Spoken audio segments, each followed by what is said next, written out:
મહારાજ 5 દિવસ સતત નિર્જળા ઉપવાસ, મહંત સ્વામી મહારાજે 5 દિવસ સતત નિર્જળા ઉપવાસ કર્યા હતા. તો આવી રીતે સત્પુરુષની વાત, કેમ કે આવા આપણને ગુરુ મળ્યા છે કે એમના ગુરુનું પણ કેટલી બધી આજ્ઞા પાલન કરતા હતા.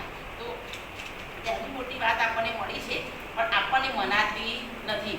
આપણને મનાતી નથી. પ્રાપ્તિ મળી છે, પ્રતિનિધિ થતી નથી, એની કિંમત આપણને છે નહીં. આપણે પેલા વેપારી જેવું છે, પારસમણી હતો વેપારી પાસે, પણ એની કિંમત કરતી નહીં. એટલે કાંઈ વેપારી હોય છે એ દુકાનમાં તેલ પૈનો ધંધો કરતો હોય છે, અને એક મહાત્મા ત્યારે જાય છે તો જુએ છે કે આ વેપારી તેલ પૈનો ધંધો કરતો હોય છે, આખો દિવસ આનું આજ કર્યા કરશે, એ ક્યારે ઊંચો આવશે. તો એની પાસે પારસમણી હતો. કે એને કહે છે કે તને આ પારસમણી આપું ને તો આ થોડું પડશે ને તો સોનું થઈ જશે. તો પેલો તો એટલું બધું મનમાં ધંધામાં જ રચ્યો પચ્યો હતો ને તેલ પૈના, કેટલું દેખો 25 પૈસા 10 પૈસા એવું તેલનો ધંધો એનો હતો. પણ એમાં બેઠો રચ્યો પચ્યો હતો ને તેણે જોયું નહીં કે મને પારસમણી મૂકીને ગયા છે. કે પેલો સમય ગોખલો છે ને તેમાં મૂકીને તમે જાઓ. અને પછી મહાત્મા તો મૂકી દે છે. 6 મહિના પછી મહાત્મા ફરતા ફરતા પાછા આવે છે ને તો શું કહે છે, પેલો વેપારી તો કેટલો પૈસાવાળો થઈ ગયો છે, કેટલો સુખી થઈ ગયો છે, એ બધી વાત વિચારતા હોય છે. અને આને જોશે તો એની જ પરિસ્થિતિ હોય છે. એટલે પછી પૂછે છે કે મેં તને પારસમણી આપી દો, તો તમે જ્યાં મૂકે છે ત્યાંથી તમે લઈ લો. હવે જ્યાં પેલા મહાત્મા લેવા જાય છે ને તો તેની પર ધૂળ ચોંટી ગઈ હોય છે. એનો ઉપયોગ કર્યો જ નહીં એને કશું, એને ખબર જ નથી કે આ વસ્તુ શું છે.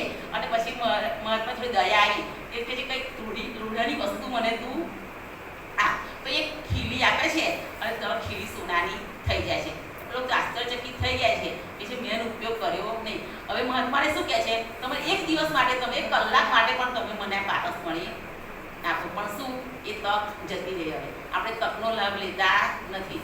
જે ટાઈમ હતો ને પતી ગયો. મહાત્મા શું કહે છે, હવે મળે નહીં. પણ આપણને આ તકનો લાભ મળવો બહુ મુશ્કેલ છે. અને તક મળે છે પણ તકનો લાભ લેવો બહુ મુશ્કેલ છે. આપણે તકનો લાભ લેતા નથી. એટલે આપણા જીવનમાં આવી તક આવે છે, પણ મનુષ્ય દેહ વડે આવી તક ઝડપી શકાય છે.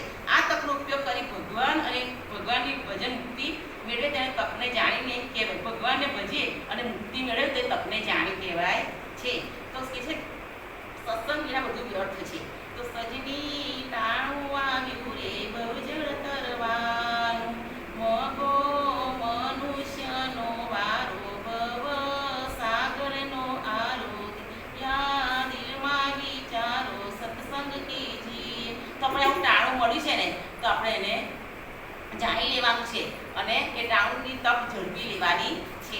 પણ આપણને આ સમજાતું નથી. એટલે આ વેપારી પાસે 6 મહિના રહ્યો, પણ તેનું એને જ્ઞાન હતું નહીં. એટલે આપણને છે કશું જ્ઞાન ના હોય ને, કે છે જ્ઞાન વગરની ભક્તિ નકામી, ભક્તિ વગરનું જ્ઞાન નકામું. આપણે બધી ભક્તિ કરી પણ આપણે જ્ઞાન ના હોય તો ભક્તિ કશા કામની નહીં. અને જ્ઞાન હોય ને તો ભક્તિ ના કરીએ તો એ જ્ઞાન પણ કશા કામનું. બધું બહુ જ્ઞાન હોય પણ કશું કરવાનું ગમે નહીં તો એ જ્ઞાન શા કામનું.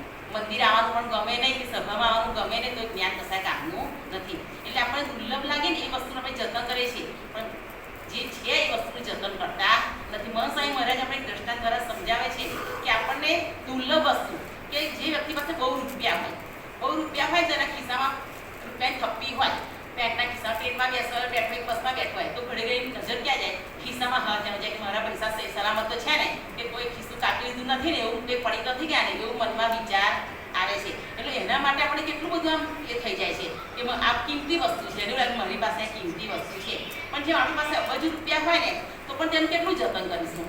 એમ આપણને જે મળ્યું છે એ કરોડ ગણું અતિ ઘણું છે, કારણ કે આપણને ભગવાન સંત મળ્યા છે. એટલે કેટલી મોટી પ્રાપ્તિ થઈ છે તો એનું જતન કરવાનું છે.